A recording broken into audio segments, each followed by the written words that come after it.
Good afternoon, friends. I'd like to welcome you to What's in Tegan's Storage Locker, the show that dares to ask the question, just what is in my storage locker? The answer today, as pretty much every day, is comic books. I have piles and piles and piles of unorganized comic books. I go grab a fistful, maybe not completely at random, but, we go where the wind takes us. And there's this little black cat here who insists on being a part of the proceedings, most often to the detriment of the recording. And I've been playing with him for a solid hour and a half tonight, trying to get him to relax. I've been trying to sit down and record for a solid hour and a half. But this guy is just an absolute dynamo. Lately, he's been wanting me to play with him practically all day, every day. I haven't been able to work, haven't been able to write, because he just needs attention. I've never had a cat like that, ever. It's actually rather upsetting. Oh my goodness, he's got so much energy. Well, let's see if we can make it this time. I've been doing false starts for a good hour now. So we'll see if maybe we can get him to pay attention to something else besides, as I say, and he does that. But I think we're to the point of the night, at least, where if I try to ignore him for a little bit, he'll realize he's maybe a little bit more tired than he thinks. Cross your fingers. So let's start off with this issue of Spider-Woman here. Her first limited series, the cover proclaims, and that is, I think this was her only limited series. This was the Julia Carpenter incarnation of the Spider-Woman character. The second version of Spider-Woman. The first had a title that lasted a good 50 issues from the late 70s to the early 80s.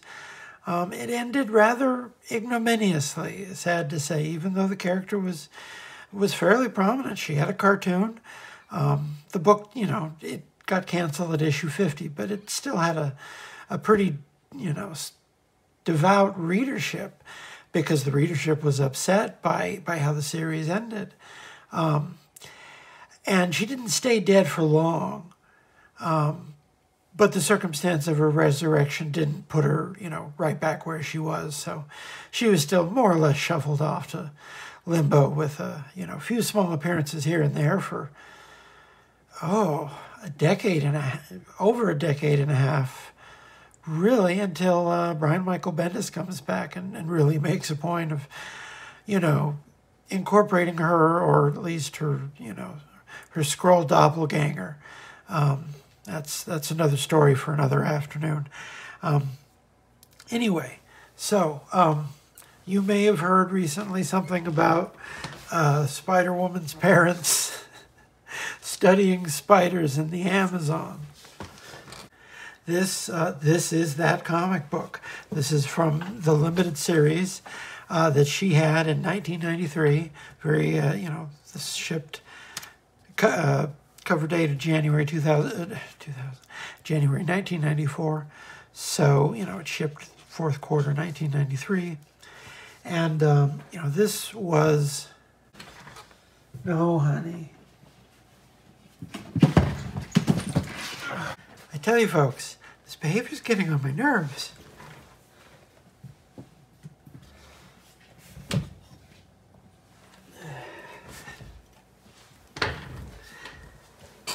If I didn't know better, I'd say this cat has attachment issues. Anyway. So, Marvel was in the situation in the early 80s where they were suddenly down one Spider-Woman, and they needed to have a Spider-Woman character. So they introduced this character during 1984's first Secret Wars. And the big bit of trivia around this character is that according at least to the timeline of the Secret Wars, wherein Spider-Man had been in the black costume for months, and months by the time the Secret Wars series got around to showing you how he got the black costume. The black costume saga was already well, if not at conclusion, near its conclusion by then. It, you know, pretty much was, the first part of it was pretty much done in a year. But one of the things that the Secret Wars revealed as it went on was that Spider-Man's new costume inspiration was actually this character here, because he saw her in the, you know, in the black and white costume, and he pretty much just ganked the spider emblem, didn't bother with the, you know, the opera gloves probably wouldn't have done so well on him. But, you know, that central motif and the whole, you know, black and white, it's striking. It's a good design.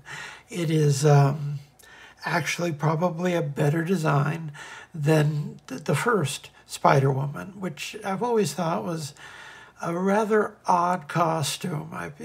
For some reason, I've never really taken to it. But I really like this costume that she has here. Now, of course, this version never really took off. She never had a solo series. This is it. We're looking at the one mini-series they gave her. She was as opposed to the first Spider-Woman, who was kind of famously a loner, the second Spider-Woman was a team player. She worked for the government, first of all, which meant that she was a part of Freedom Force for a while, and she was one of the members of Freedom Force who wasn't a mutant and wasn't, you know, related in any way to the Brotherhood of Evil Mutants. She was there more or less to do her job as a, you know, superhero and the employee of the U.S. government, which, you know, in hindsight, they probably could have done a little bit more, but they did at least, you know, define her character as someone who was more or less on the up and up, even though, you know, her day job was working with, you know, Mystique and such, so that it wasn't that much of a stretch when a couple of years later, pretty much after Freedom Force dissipated, she joined the Avengers for a couple of years. She already had the security clearance. And so this shipped around that period, that incarnation of the character. And, you know, the second half of Avengers West Coast is a fun book. It was, I guess in hindsight, we can say it was Roy Thomas's big move after he returned from DC at the end of the 80s. They basically just gave him Avengers West Coast. And it sort of feels like they just gave it to him to do what he wanted, because it was just a few years of really solid Avengers stories with, you know, a good percentage of, you know, actual old school Avengers, you know, with a select crew of newer characters. And I think it was about as good a book as it could be when he was writing it. And the Al Milgrom, Steve Englehart run is very good at it too. It was, you know, despite its B, you know, team Avengers status, it was a readable book for almost all of its run.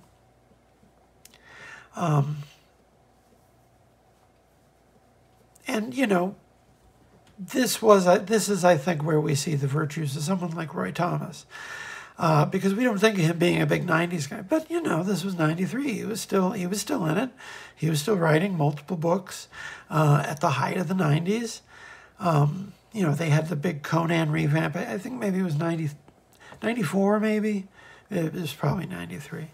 But they tried to make Conan in a more, like, you know, contemporary art style. It didn't really go anywhere.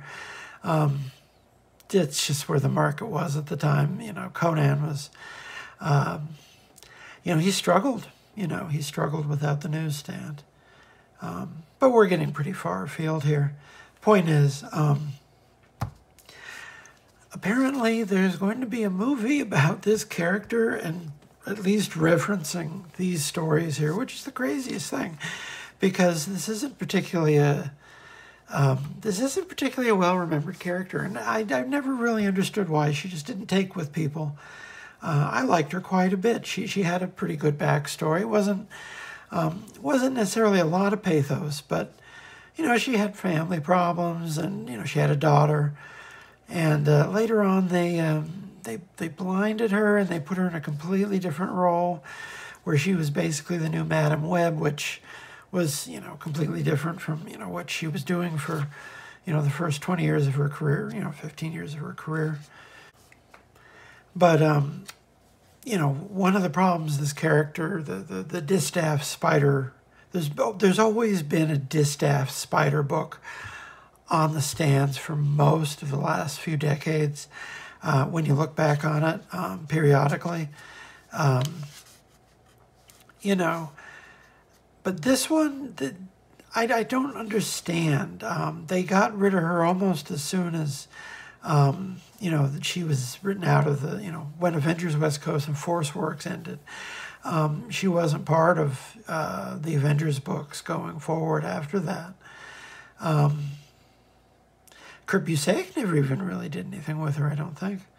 And he touched on a lot of people. But, now she does something completely different, and she's not really central to the Spider-Man story at all, because she doesn't really have anything to do with Spider-Man. In this story, she's yanked into Spider-Man's orbit, more or less, just because she has the spider theme, and that was the big movement for years in those books, was that all the spider theme characters were connected in some way. So that's how she became a part of that, and that looks to be the direction they're going to be leaning with the new film based upon the preview. I actually did watch the preview because there were so many everyone was already memeing the bit about studying the spiders in Amazon. But anyway, that's from a real comic. So let's just flip through it. Roy and I should say Roy and Dan, because he was writing, I think, I don't want to say all, but a great deal of his credits with his wife Dan Thomas, and actually, the books were never less than, readable. You were assured of a professional product, at the very least. For all the flack Roy Thomas gets, he knows how to write a story. He knows how to give you a single issue that has more or less a beginning, middle, and an end. He invented a lot of that, second order Marvel stuff, like the way, the plots kick forward in Avengers, stuff like that. He knew what he was doing, and I think there's a reason why he works with so many of the best and most interesting artists to come down the pike for 30 years. Have a Roy Thomas run or work with him on some level. Todd McFarlane worked with, I think, well over a year for Roy Thomas on material that he really had no connection with whatsoever, you could tell. And yet he drew the heck out of that book, and he learned a lot from it. And, Roy Thomas knew how to write, even if he was going to fight with him along the way. He knew the book was going to look good with the kid drawing it. And you see that at various points through his career where, he's just got a very dogged insistence on writing his type of stories. But he writes very clear scripts that artists, can make look really good. Even if, overall they're a little bit workmanlike, but they all the ingredients are there. He writes really clear action sequences, really clear. Sticks out, even in a, later, Roy and Dan Thomas product like this. Steve Ellis, not a name, I can't remember if I really heard that name for much else. This is where I'd, look it up if I weren't doing this off the top of my head. Fred Fredericks, he inked a fair amount. I remember seeing that in the theater. That's a good one. Both of those are good. So anyway, here's Spider-Woman. She's doing she's in the Amazon, walking around in this, what is basically a black bodysuit in the tropics. So God bless her. But, she had a good look. There was nothing, she had an interesting set of powers. She wasn't, invincible. She actually had to be creative because she could just her thing was basically making webs. It was kind of a limited power, so she had to think to be able to figure out, at least in theory, think to be able to figure out how to win her fights.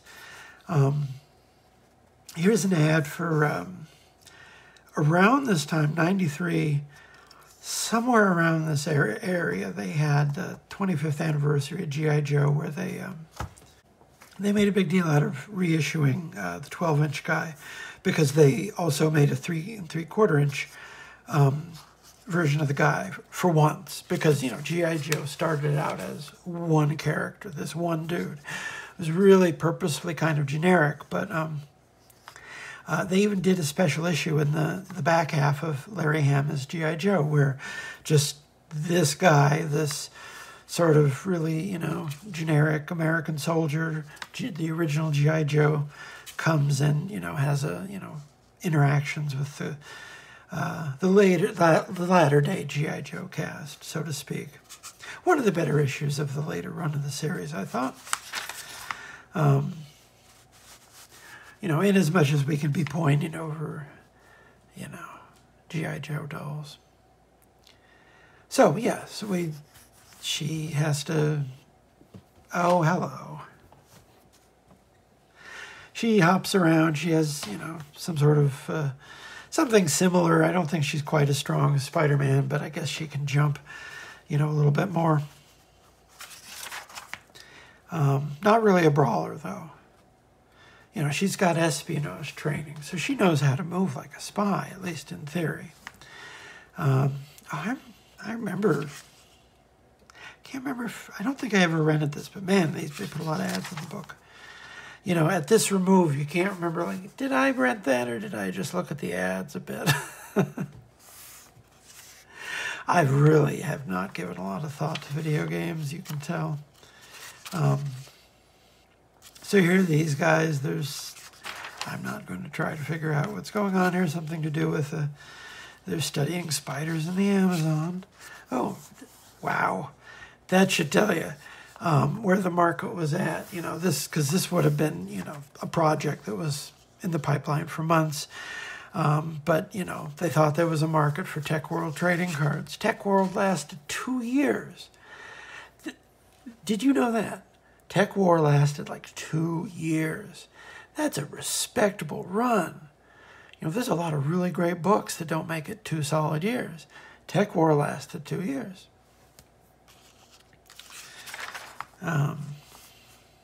So there's, you know, various villainy happening and kidnapping of children, you know, very solid stakes.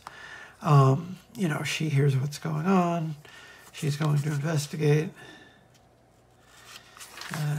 Oh, that's nice. That's nice. Who colored that? George Russos. Good old George Russos.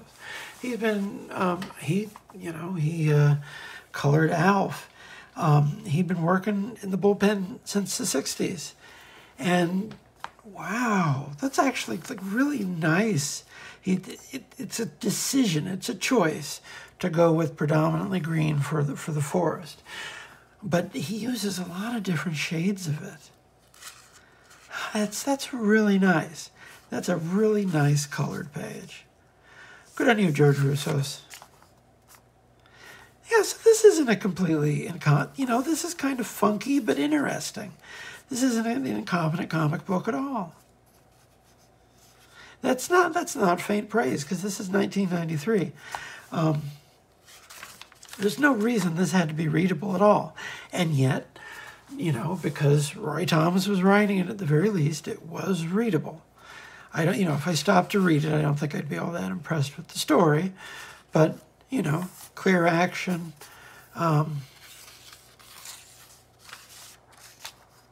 Actually, a fair amount of action. You're getting to see your girl in some brawls here. I just said she wasn't a brawler, but I guess, you know, she's got 3 spider people trying to kill her. Oh, and they were still, you know, they never stopped with the baseball cards. I'm often surprised to see just how many baseball cards they still make, but they still got a huge section. I mean, maybe not as big as it was in 94, but, you know, they don't have as many comic book stores as they did in 94 either. But people still buy a lot of baseball cards. Although, you know, I think when I was coming up, it was a lot more common to see those two things twinned in retailers. You maybe don't see that so much now anymore. It seems like there was a major split sometime in the late 90s, you know. The popularity of, you know, Magic and the rise of collectible card games, which could, you know, easily be, you know, there was a sideline that helped a lot of, you know, comic book stores get through the 90s. Still, you know, to this day. That's why, you know, I'm always watching the news about what's happening with Hasbro and Wizards of the Coast, because there's still so many comic book stores that depend on that game and that company, you know, with both the cards and with Dungeons and Dragons. And, you know, they've really been, you know, hung out to dry the last few years by that company, and it's hurt the direct market to a degree because, you know, it's an ecosystem.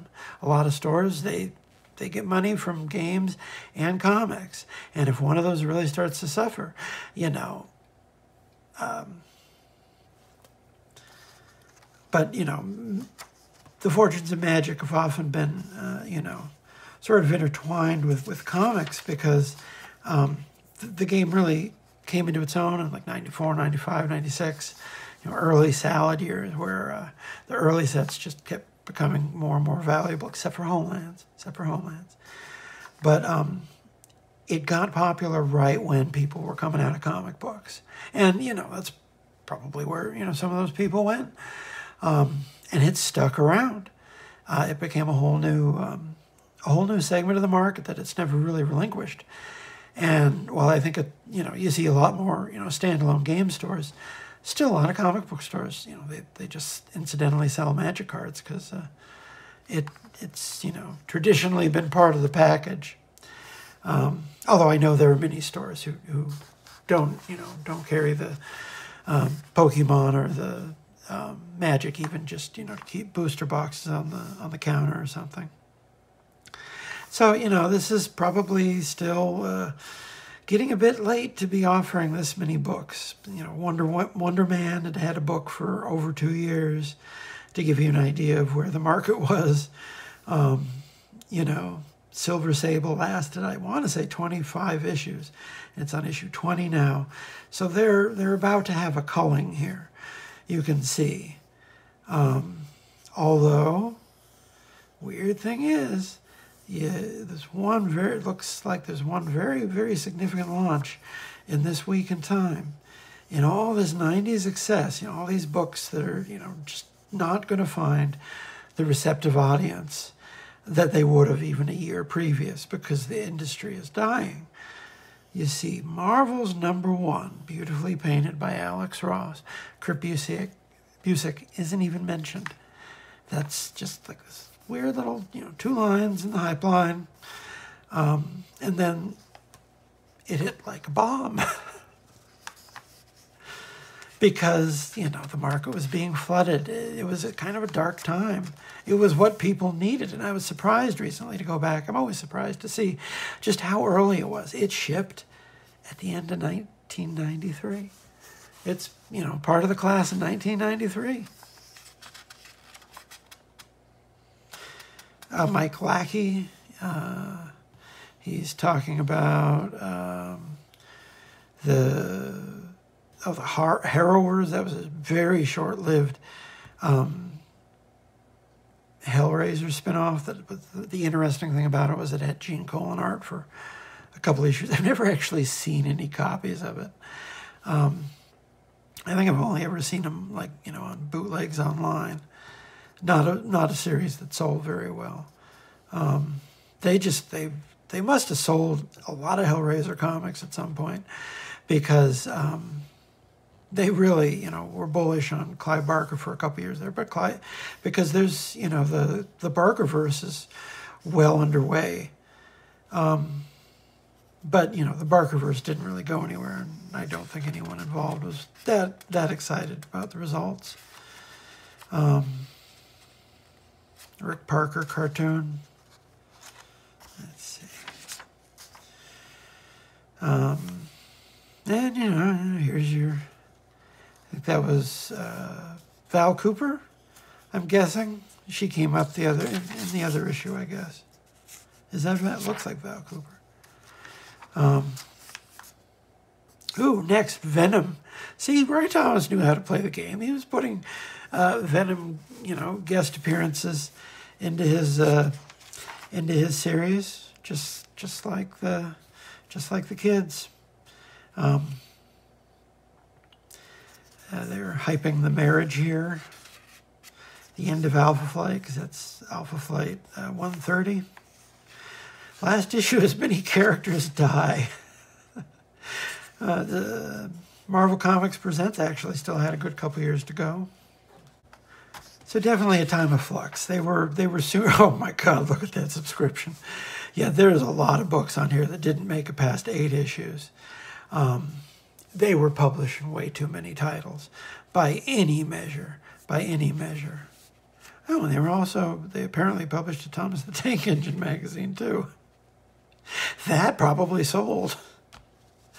Oh, back when they were putting all the X-Men the cartoons on VHS because people loved this series. Oh, and it only took us a half hour to get through this issue of Spider-Woman.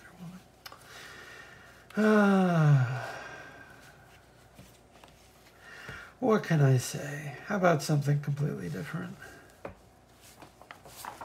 Catwoman. I bought a surprising amount of Catwoman. I don't remember necessarily what happened in the book, but apparently I bought most, just looking through my boxes, I bought most of the Dixon run, I think, and a big chunk of the Devin Grayson run. I was a fan of some of what Devin Grayson did, at least early on in her career. She had a few very readable books there.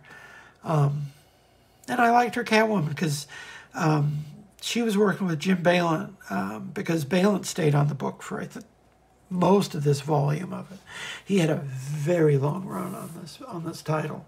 And he worked under a number of different writers. It was, his book that other people were writing, basically, because people liked his version of the character. And there's still, a lot of nostalgia for his version of the character, even though it's something that they consciously tried to get away from. They completely redid her from stem to stern. And I understand why. Because this is a look that really only Jim Balent could do. And we've seen this was not a costume that was necessarily shows up much anymore. It's the Jim Balent Catwoman costume. She had the one uniform for the run of this book. And she had a different uniform, right before, and she had a different uniform right after. She changes up periodically. But she's had the general black cat suit going for, since the turn of the century, with a few tweaks here and there. Their armpits are showing now, and I don't know why. That's their big move. But, he drew a very popular Catwoman, and it's probably a bit more divisive now than it would be then, but I know that it has come into some reconsideration because it is so different from how they've drawn the character in the years since. It is so clearly an artifact of how they were drawing the popular women characters at the time. And that's how they sold a lot of Catwoman books. She was, full-throated a bad girl. That was pretty much the movement that she was made for. And, it kind of worked for her. She sold pretty well during that period. She's had a book ever since. There's you go back and look, and there's a universe where Catwoman doesn't sell that well, and she doesn't become a perennial seller, but she's had a monthly book pretty much every month since they gave her one the first time in '93. So this is, Chuck Dixon is still writing it. He wrote I can't remember. He was writing a lot. He invented a 28-hour day sometime around 93. So this is April 96. I think this is towards the end of his run. Grayson takes over not too long from here. Jim Balent's just doing layouts here for the ever-reliable Dick Giordano. So this is going to be a solid-looking comic book. And maybe some of, maybe some of Balent's more pointed excesses are going to be slightly toned down. Now, this is part of a crossover that I don't remember at all. I only have, I think I have most of this crossover just because I was buying the Batman books at the time. But I wasn't really digging the crossovers they were doing for a couple of years. And, that's why we got sick of the crossovers, because Contagion, there was one with Ra's al Ghul that I didn't even read. And I was a pretty big Batman buyer, but, they just sort of burnt out on crossovers after, a couple years after Nightfall. And then, they started it back up again when they realized that they still needed the crossovers to sell. But I don't remember what's going on here. I've thought about putting this run together to maybe see if it might make more sense, at a distance. I don't remember enjoying it. But, Jim Balent and Dick Giordano, that's nothing to sneeze at. You're not going to kick that out of bed for having cold feet. They were still selling one of the biggest regrets of my life is that at the WonderCon in 93, I had both of these in my hands. 94, rather. I had both of these in my hands and the money. And I put them right back on the shelf like a dunce. Oh, man, I could go back and kick myself because those are really nice.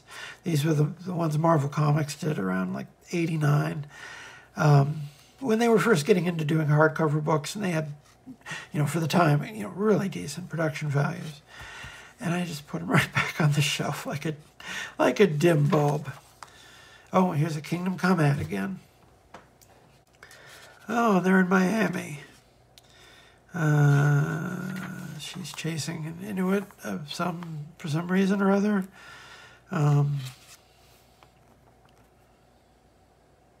Very, very legible action.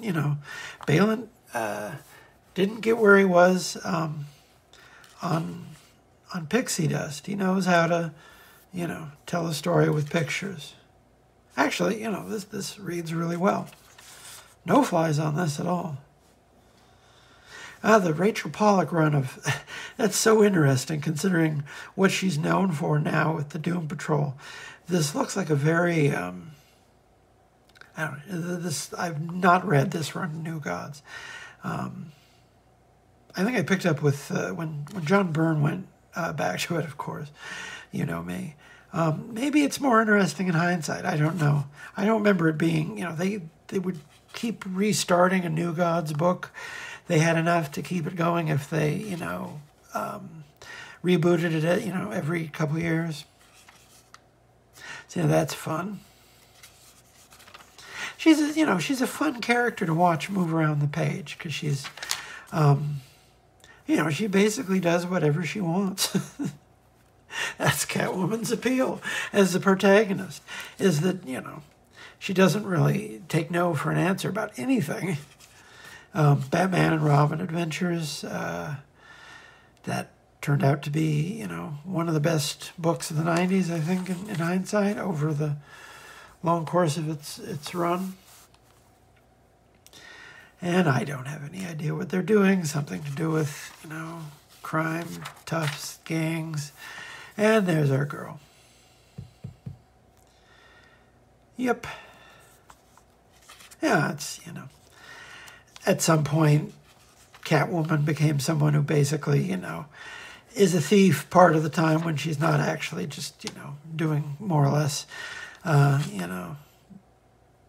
she, takes on her own projects and people she keeps track of. She usually has some sort of urchin or supporting cast she has to take care of, to ground the character, give her some kind of status quo to come back to. So, they figured out how to give the character connections to people, which is really the secret, when you want to launch a book. You got to surround your character with recognizable supporting cast who can really bring out the color of your protagonist. They were still, the never-ending battle rages on every week. They were still at the height of the promoting the weekly, because they had 4 monthly Superman books and a quarterly to go during the skip week. That's how tight they were with that, and we loved it. What can I say? I don't know. I see some people talking shit about the '90s Superman books, and I swear, it actually kind of gets under my collar, because the books were really good in the '90s. What are you talking about? They were great. That's my guy. Look at that Ron Friend Superman. You don't get more classic Superman than that. He didn't do a lot of DC work, but he had a decent run on Superman. I mean, Ron Friends. That's completely within his character.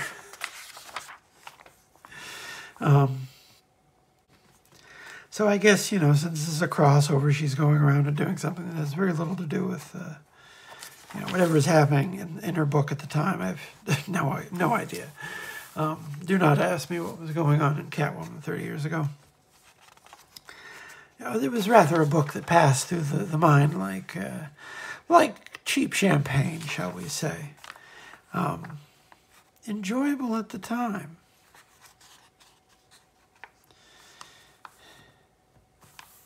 Effervescent, even.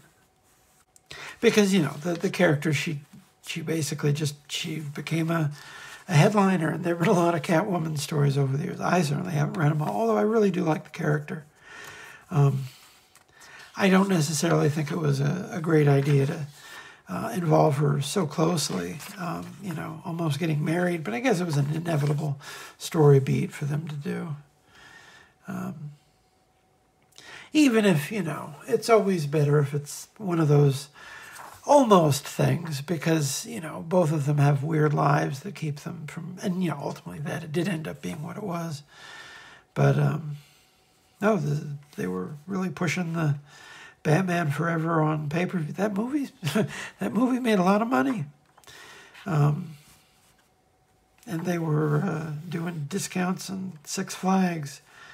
I went to Six Flags a few times when I was a kid, and I grew to hate roller coasters. I'm a real wuss. I don't know what to tell you people. He finally settled down. I don't know about you guys, but I'm not unhappy about that. All right, what's next? Oh, here's one.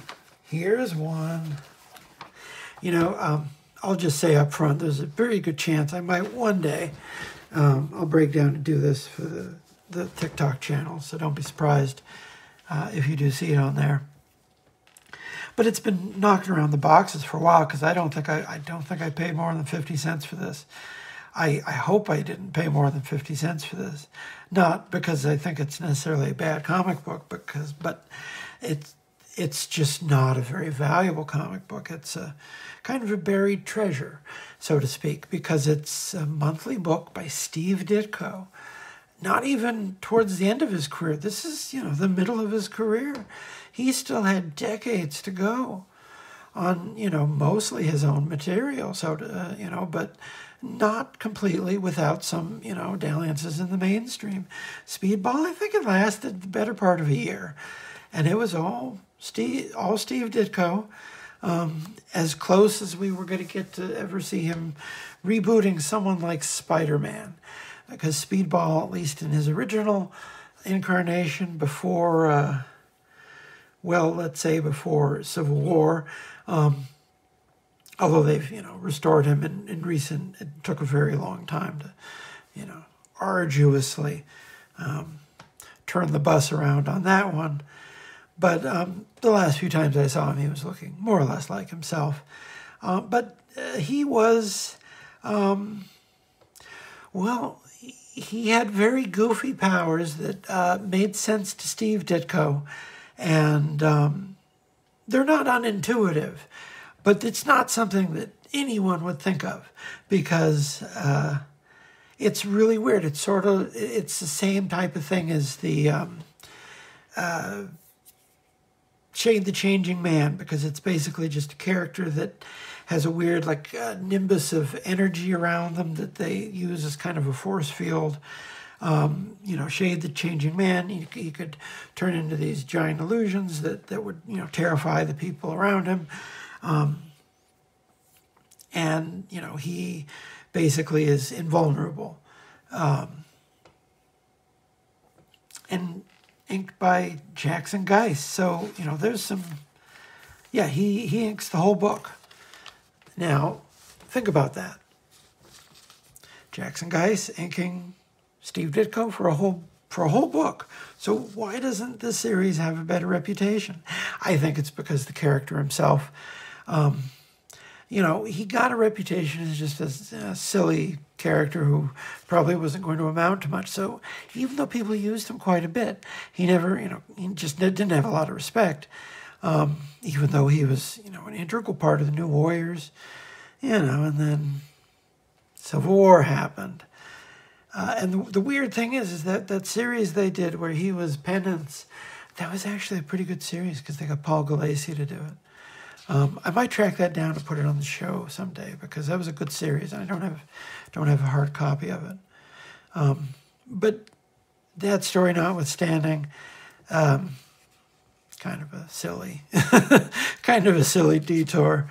And I think we're all kind of happy that we put that in the past. And this is where the character got started. Very, very Steve Ditko. He was never going to do Spider-Man again, but he could give you a teenage superhero with a, mad science origin. By Ditko standards, that's practically meeting us halfway. By Ditko standards, it's practically meeting us halfway. And even as, we can see, his style was just a little bit off the beaten path by the late 80s. And they weren't necessarily going to be putting him on their biggest books anymore. But he still worked fairly regularly, did a lot of, ended up doing a lot of backups. Marvel Comics Presents published a lot of his work for a number of different characters. So, if you were, kept your eyes open, there was a lot of Ditko published by Marvel through the period. But this was his last big headlining role on a series, so to speak, I think. And you see, it's very Steve Ditko.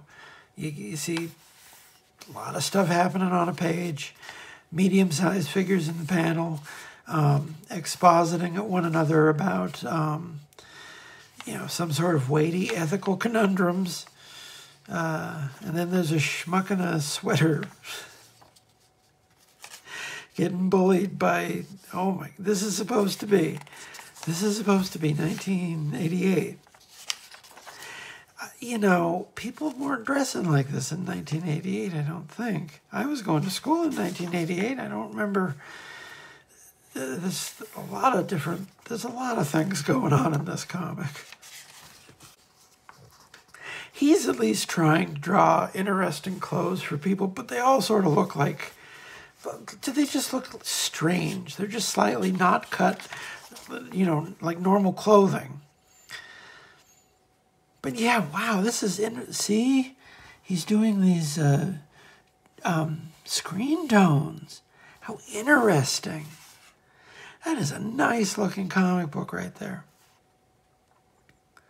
They had a Gunsmoke game. I remember these ads. I didn't remember that's a series I'm always wondering why they haven't tried rebooting. Seems like the kind of thing that NBC would have, rebooted and run like four years of, a decade ago, and yet they never did. So he suddenly, as soon as his powers are, as soon as he hits any kind of wall, any kind of major kinetic movement, he gets these powers where he just starts bouncing around with this nimbus, this force field of, bouncy balls. That's a pronounced widow's peak for you. Oh, his eyes are bugging. That's kind of fun. That is a funny panel. Sometimes, when inkers with a little bit more in the way of eye for detail work on Ditko, you end up with these uncanny valley moments where it almost, seems like something that, almost like Howard Cruz territory.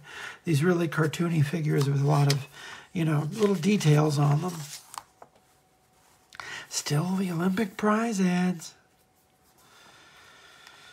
And his parents are being threatened, so he bounces in to save the day. He's a regular masked Marvel. I'm me again, not too shabby. And you've even seen that same panel in, vintage Spider-Man. Who wrote this? That's, Steve Ditko was co-plotting it with Roger Stern. So, yeah, he probably had he was probably in the driver's seat because this definitely reads like, look at these masks, such Ditko masks. This definitely reads like, his type of story that maybe Stern just, put the words to here.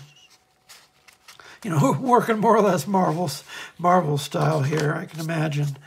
But it's very clearly told. You got some mad scientists. God, that costume, it's... Steve Ditko, he could draw things that no one else could really make work. Because other people draw the Speedball costume just fine. But I don't think anyone else could have possibly designed that uniform. Nor Doctor Strange or Spider-Man. Oh, they all have these weird busy elements that, Kirby never puts any kind of busy element like that, or like Spider-Man. Kirby drew Spider-Man a fair bit, showing up in titles, and you can see, he did not have a feel for drawing the character. He just didn't. And he drew a fair amount of Spider-Man, and it all looks just a little bit off because he never designed characters himself with these type of, picky details. But that was, Ditko's métier. And it's just, weird Ditko criminal figures, abstract evildoers, roaming around the room with a character whose power is to literally just bounce off things. This is the archetypal Ditko book right here. The stakes really are not very high. There's a van rolled over. Police skulking around doing this, that, or the other thing. And the police are not dressed like police in '88. And it just, it has that indelible Ditko weirdness, that irreducible strangeness, No one else ever drew a comic book like this. And there's our guy. And here's an ad for the Evolutionary War. Oh, I love the Evolutionary War. I don't know if I have hard copies of all the annuals. That might be, maybe I'll do one of those annual crossovers on the TikTok channel one of these days. Subscription ad. That's a more reasonable subscription ad. All of these titles, I think, last, well, Cloak and Dagger didn't last that long. I don't think it made it past 15 or 16. But just about everything, Strike Force Morituri, even that lasted a couple years. The last stretch of that has Mark Bagley on it. Alien Legion, That book had a surprisingly decent run. Not one you hear people talk about. Even had Larry Stroman's early work on it. Speaking of role playing, here's TSR, which was later eaten up by Wizards of the Coast, which was later eaten up by Hasbro. And on that, the fortunes of much of the this part of the hobby industry hinge. Early Metal Gear game. I believe there was a bullpen bulletin back here. At least scan over, see what's going on. There's the quote of the month. Let's face it, darling, being a mutant superhero is a tough gig. We got to be our best, even when we're just practicing. That's from so it's a spoof. They're hyping the upcoming Steeltown Rockers book. That was a Bobby Chase. That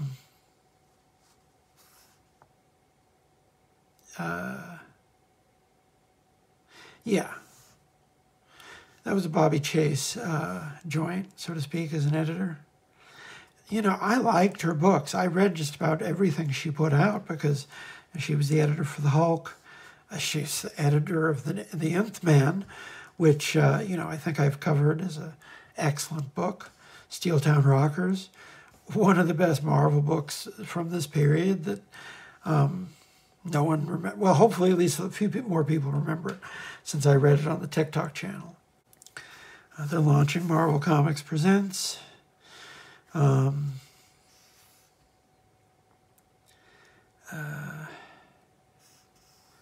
Just seeing if there's any other interesting information here. Yeah, is that her? The bee? I don't know who did that little caricature of her. I missed the bullpen bulletin pages of yore. How are we doing on time? We'll zip through one last here because I would feel absolutely ashamed if we only got through. Here's one that shouldn't take too long to get through. Man of Steel Gallery. They put out these gallery books, DC did, at a fair clip through the mid-90s, and they were just pinup collections, but they were, pinup collections where, they went out of their way to get really good people to do a page. And, they did them for a number of characters. I think, Batman, I think Lobo had one. I want to say they even did a couple for Vertigo characters, too. I'm showing you the Kevin Nolan wraparound here. I have a fondness for pinup books. They've started putting them out again lately, and I'm happy to buy them. Bruce Timm. It's a nice piece. Mike Zeck. What was that signature? Dave Taylor. God, that's a nice Mike Zeck. Although, it's got the photo background. Early Photoshop background. Yikes. Yikes. Tom Grummett, he was one of the regular guys. That's, what you'd get from him every month. Ooh, Mike Allred. Now, he's someone who was not at the time associated with Superman. He's drawn long-haired Superman, too. But he would do more Superman, but he did a Madman crossover just a couple years after this, and he did a big Superman project last year. I believe it's been compiled by now. Pretty thick book. Sergio Cariello. That's Michael Golden. Michael Golden. You can tell Michael Golden at 1,000 paces. Oh, look at that Gil Kane. Very classic Gil Kane pose, but my God, that looks good. That's just perfect. Who's the opposite here? Matt Haley, that's nice. It's, you know, opposite Gil Kane, you know. Someone's got to be opposite Gil Kane, I suppose. Oh, who is that? Is that Howard Cruz? Howard Cruz. Look at that. Wow, Howard Cruz Superman. When I first bought this comic, I had no idea who Howard Cruz was. And who is that? That's Tom Morgan. Well, he was sort of growing into a much more stylized. Oh, maybe there's a little bit of Frank Miller in there too, the 90s Miller. Stuart Eminem. Oh, Rick Parker. Courtesy of Marvel Comics. Oh, maybe they had to get a special buy. It happens sometimes for projects like this. For someone who was, maybe he was still on staff at the time.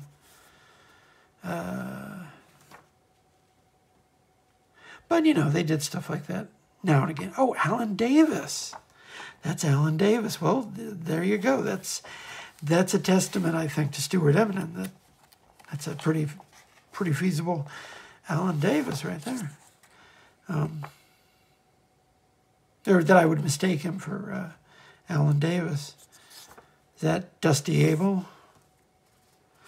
Oh, Rodolfo DiMaggio. That's a nice piece. Oh, he did that Batman Predator book that we looked at a bit ago, didn't he?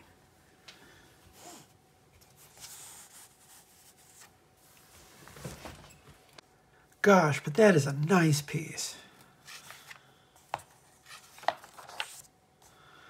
What is that? Don't recognize that.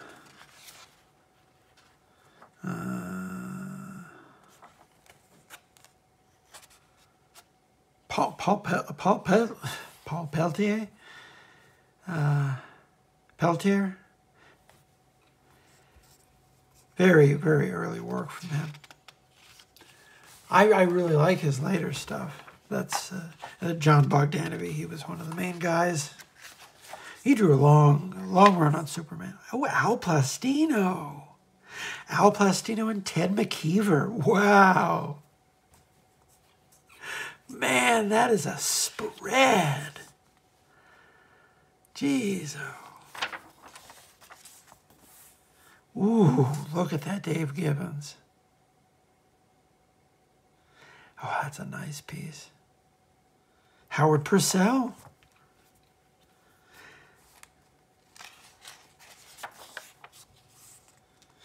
Marty Nodell. He didn't do, he didn't draw too much, but they got him out for, the occasional pinup. And he was still very active at, that was his whole thing. He was active at cons pretty much his whole later life. And this is Bill Sienkiewicz. Not his best Superman piece. I'm partial to that piece he did, I think, for, what was that anniversary issue? Was it Superman 400? Oh, nice Adam Hughes. Although, maybe... I don't think he had his big run on Wonder Woman covers by then. Oh, and here's an interesting Alex Toth. So who's gonna draw Superman like that besides Alex Toth?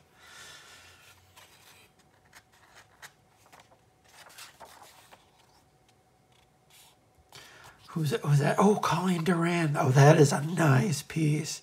See, that's what Colleen Doran could do when she... this is just like a year or so. This was 95. Yeah, this was maybe just like a year and change after that Guardians of the Galaxy annual. And you see what she can do, when she has the time.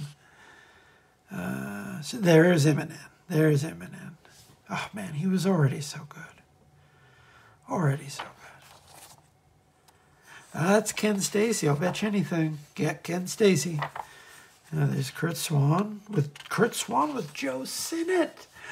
Wow. Oh, man, that is a nice looking team. Ooh, Lord. That John Byrne.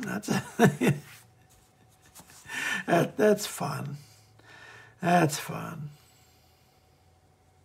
The man himself, Dan Jurgens. Kind of a few people have picked more romantic angles. And then that's been a part of the character from the very beginning. Oh, the last page I think that you're going to enjoy. Oh, Karen Dwyer. Oh, nice. Like that. That is a nice piece.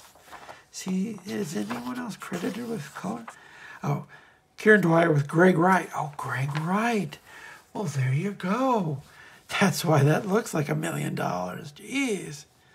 And last page. I'm not going to fold in, but I'm not going to even try. But he did a real fold-in for him. That is a nice, if you run across any of these gallery books, that's basically what you get. They were a little bit pricey at the time, and I know not everyone likes pinup books, but man, if you have a thing for pinup books, they put out some nice ones in the 90s. Okay, so I guess that's it. Made it through 4 books. That's not nothing considering, how we usually go.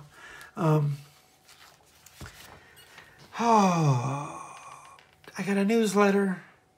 It's free. There's a card on the screen. There's a lot of work that goes out. I skip some weeks, but it's mostly weekly. But it's a lot of free writing in your email for your edification. I write about music, comics, anime, lots of things. I do daily videos on TikTok, and they're posted to Instagram as well. I review a new comic every day. I look at just about every type of comic under the sun. More of a variety of stuff than we look at on this show sometimes. What else is... Oh, yeah, I got a podcast with Claire Napier. We talk about Top Cow Comics. That's Witchblade, The Darkness, Michael Turner, Mark Silvestri, all that good stuff that I love so much. We have a grand old time. We're on Spotify now. We're on YouTube as well. We're everywhere you want to be. Check out my Patreon. I got tons of stuff for download there that you can support this channel. If I get more subscribers, I can start posting videos there early. Like I say, I don't quite think we're to the point where enough people care, but if we get more subscribers, maybe we can try something like that. Is there anything else? I'm probably forgetting something. But other than that, you'll have a great day.